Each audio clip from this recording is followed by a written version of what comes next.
Hello everybody, I am back with our second book for our Pride Month Read Aloud series, and today our book that we're going to be reading is Tango Makes Three.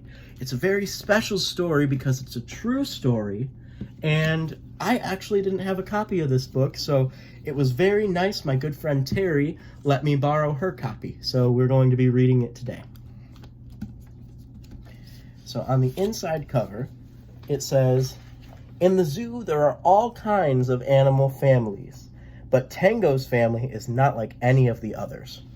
So let's see what's different about Tango's family.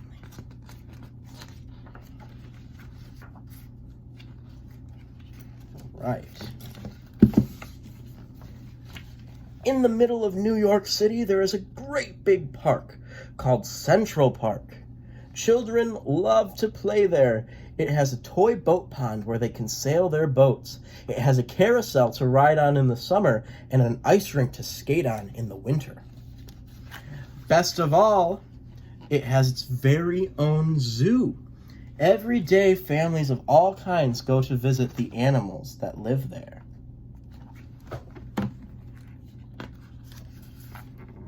But children and their parents aren't the only families at the zoo. The animals make families of their own. There is a red panda bear family with mothers and fathers and furry red panda bear cubs. There are monkey dads and monkey moms raising noisy monkey babies. And there are toad families and toucan families and cotton-top tamarin families too. So we've got all kinds of families. There's the cotton-top tamarins.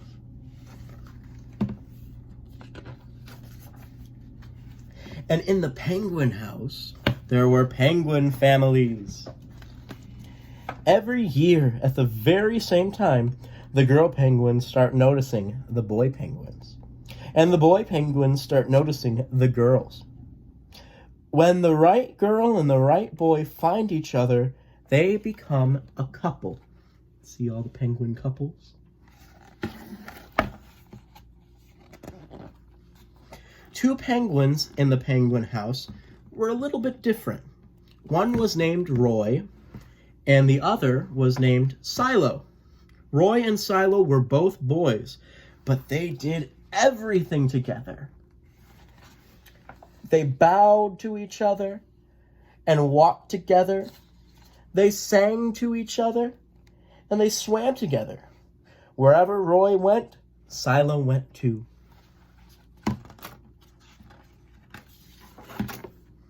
They didn't spend much time with the girl penguins, and the girl penguins didn't spend much time with them. Instead, Roy and Silo would wound their necks around each other. Their keeper, Mr. Gramsci, noticed the two penguins and thought to himself, well, they must be in love. Roy and Silo watched how the other penguins made a home, so they built a nest of stones for themselves. Every night, Roy and Silo slept there together, just like the other penguin couples.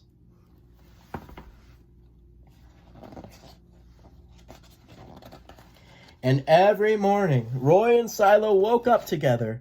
But one day, Roy and Silo saw that the other couples did something that they could not. The mama penguin would lay an egg. She and the papa penguin would take turns keeping the egg warm until finally it would hatch. And then there would be a baby penguin. See the little baby penguin?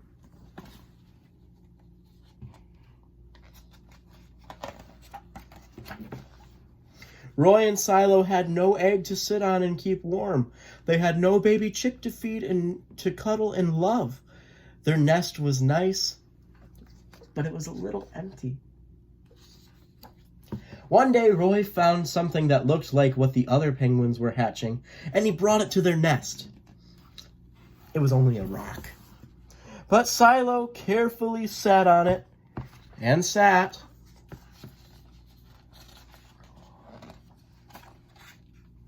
and sat. When Silo got sleepy, he slept. And when Silo was done sleeping and sitting, he swam and Roy sat. Day after day, Silo and Roy sat on the rock. But nothing happened.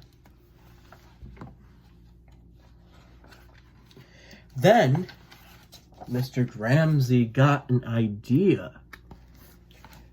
He found an egg that needed to be taken care for, and he brought it to Roy and Silo's nest.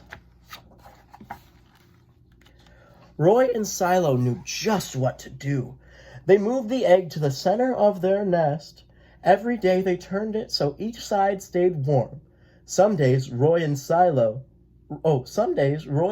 while Silo went for food. Other days it was Silo's turn to take care of the egg.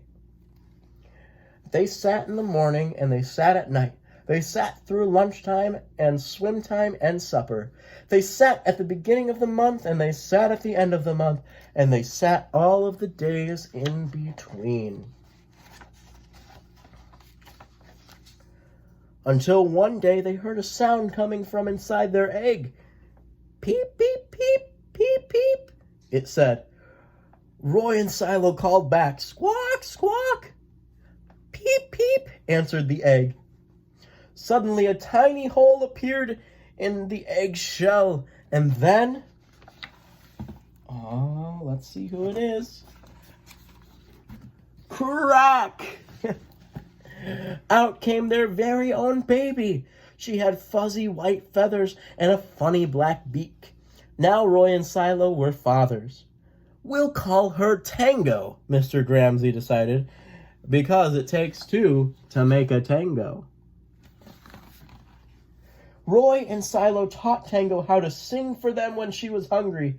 They fed her food from their beaks. They snuggled her in their nest at night. Tango was the very first penguin in the zoo to have two daddies. Soon, Tango grew strong enough to leave the nest. Roy and Silo took her for a swim, just like all the other penguin families. And all the children who came to the zoo could see Tango and her two fathers playing in the penguin house with the other penguins. Hooray, Roy! Hooray, Silo! Welcome, Tango! They cheered. At night, the three penguins returned to their nest. They snuggled together, and like all penguins in the penguin house, and all other animals in the zoo, and all the families in the big city around them, they went to sleep. And that's the story of Tango. I hope you liked it.